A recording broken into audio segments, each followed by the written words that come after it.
Hello, welcome back. मैं हूं दीप और आप देख रहे हैं माई शेड फॉर यू।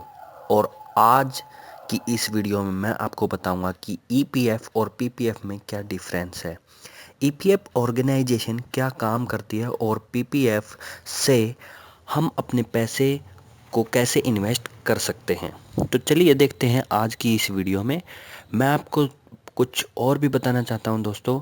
ये वीडियो भी हमारी ऑन डिमांड वीडियो है और अगर आप चाहते हैं कि मैं आपके लिए या हम आपके लिए और ऐसी ही वीडियो बनाते रहें तो आप हमें अपना क्वेश्चन या फिर टॉपिक जो भी आप चाहते हैं हमें बताएं और हम उस पर एक वीडियो आपको बना के ज़रूर अपलोड करेंगे यूट्यूब के चैनल पे। हमारा जो यूट्यूब चैनल है वो है माई शेड फॉर यू और आप हमें सब्सक्राइब कर सकते हैं। तो चलिए देखते हैं आज के इस टॉपिक को।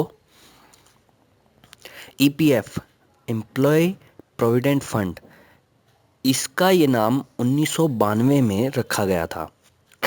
सॉरी। ये एक ऑर्गेनाइजेशन है जो रिटायरमेंट बेनिफिट के पर्पज से इंट्रोड्यूस की गई थी। कोई भी सैलरी एम्प्लॉई जो रिटायरमेंट बेनिफिट पाना चाहता है वो ईपीएफओ के तहत अपनी सैलरी का कुछ भाग ईपीएफ में इन्वेस्ट कर देता है और उस पर कुछ भाग एम्प्लॉई का जो एम्प्लॉयर है वो इसमें कंट्रीब्यूट करता है और टोटल इन्वेस्टमेंट पर ईपीएफओ इंटरेस्ट लगाकर रिटायरमेंट के टाइम बेनिफिट प्रदान करती है। जिस भी कंपनी में 20 से ज़्यादा एम्प्लॉई हैं उसको EPFO, employ provident fund organisation से रजिस्टर होना अनिवार्य है। एम्प्लॉय और उसका एम्प्लॉयर 12% बेसिक सैलरी का, उसमें डीए भी इंक्लूड है, ईपीएफ में इन्वेस्ट करता है। ईपीएफ में कंपाउंड इंटरेस्ट दिया जाता है जो 8% से 12% के बीच में ही हो सकता है। 1 अप्रैल को इंटरेस्ट क्रेडिट किया जाता है और हर साल क्रेडिट किया जाएगा। यानी हर साल 1 अप्रैल को ही इंटरेस्ट जो है वो एम्प्लॉय के अकाउंट में क्रेडिट किया जाएगा। ईपीएफ और पीपीएफ दोनों ही टैक्स फ्री होते हैं और आपको सेक्शन 80C के अंडर में टैक्स में रिबेट दी जाती है। तो आगे हम देखते हैं नेक्स्ट स्लाइड में ईपीएफ की डिटेल। अगर आप विड्रॉल कराना चाहते हैं तो ईपीएफ में विड्रॉल करवाने के लिए कुछ कंडीशन फॉलो करनी पड़ती हैं जो कि थोड़ी मुश्किल है। ईपीएफ में एक यूएएन, यूनिवर्सल अकाउंट नंबर दिया जाता है जिससे आप अपने अकाउंट की डिटेल देख सकते हैं।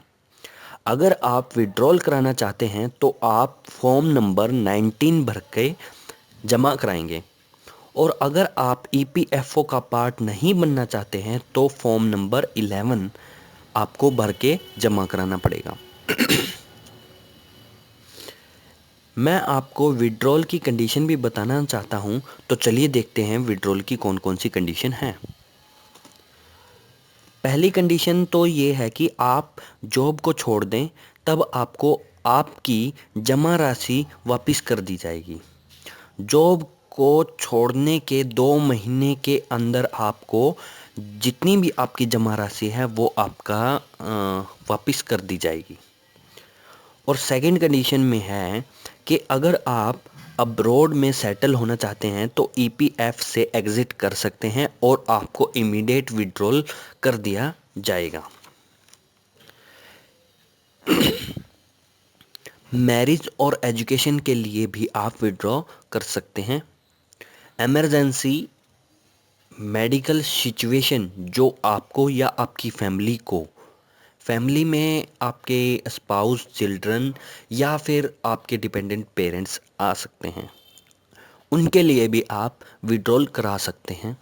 रिपेइंग हाउसिंग या फिर उसके रिपेयर के लिए आप जो विड्रॉ हैं वो कर सकते हैं।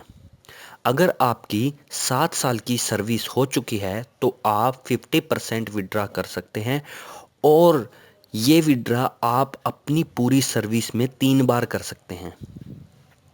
अब हम बात करने वाले हैं पीपीएफ की। तो चलिए देखते हैं पीपीएफ में ऐसी क्या कंडीशन है और पीपीएफ होती क्या चीज़ है। ईपीएफ के लिए ये सेटिस्फाइड है कि इतना बहुत है ईपीएफ के बारे में, और अगर आपको ईपीएफ से रिलेटेड और कोई क्वेश्चन है तो आप कमेंट कर सकते हैं, हम ज़रूर उसका रिप्लाई करेंगे। पीपीएफ, मिनिस्ट्री ऑफ फाइनेंस ने 1968 में पीपीएफ पब्लिक प्रोविडेंट फंड को इंट्रोड्यूस किया, जिसमें कोई भी व्यक्ति पीपीएफ में अकाउंट खुलवा सकता है और एक निश्चित इंटरेस्ट रेट के अंडर इंटरेस्ट प्राप्त कर सकता है। 2016 और 2017 के जो फाइनेंशियल ईयर है उसमें इंटरेस्ट रेट 8.1% रहा है, और पीपीएफ अकाउंट 15 साल तक का होता है, जो आप 5 साल के लिए और एक्सटेंड कर सकते हैं अपनी मर्जी से। पीपीएफ में हर साल एक ट्रांजैक्शन करना अनिवार्य है, जो मिनिमम 500 रुपये तक की हो सकती है, और अगर आप पीपीएफ में अकाउंट खुलवाना चाहते हैं तो मिनिमम 100 रुपये से आपका ये अकाउंट खुलेगा, और मैक्सिमम 1.5 लाख रुपए तक आप एक साल में जमा करा सकते हैं। ये 1.5 लाख रुपए आप वन टाइम डिपॉजिट भी करा सकते हैं, या फिर 12 इंस्टॉलमेंट में, यानी कि हर महीने भी आप इसमें जमा करा सकते हैं अकाउंट में। वो आपकी खुद की डिसीजन है कि आप 1.5 लाख इकट्ठा जमा कराएं या फिर इंस्टॉलमेंट में। पीपीएफ अकाउंट पर आप लोन भी ले सकते हैं। जी हाँ, पीपीएफ अकाउंट जो है वो लोन भी प्रोवाइड करते हैं। पीपीएफ अकाउंट पे लोन दिया जा सकता है, तो उस पे क्या है, वो आप पे इंटरेस्ट जो है वो कम हो जाएगा, और वहाँ से आपका जो आपको ईएमआई नहीं, आपको जो मंथली इंस्टॉलमेंट में वापस करना है वो पैसा, वहाँ से आपकी इंटरेस्ट जो रेट बनता है उसमें से 1% कम हो जाएगा, या ऐसा कुछ है। उसके बारे में मुझे ज़्यादा डिटेल में नहीं पता है। इसमें विड्रॉल 7 साल के बाद किया जा सकता है। पीपीएफ में जो विड्रॉ है वो आप 7 साल के बाद कर सकते हैं।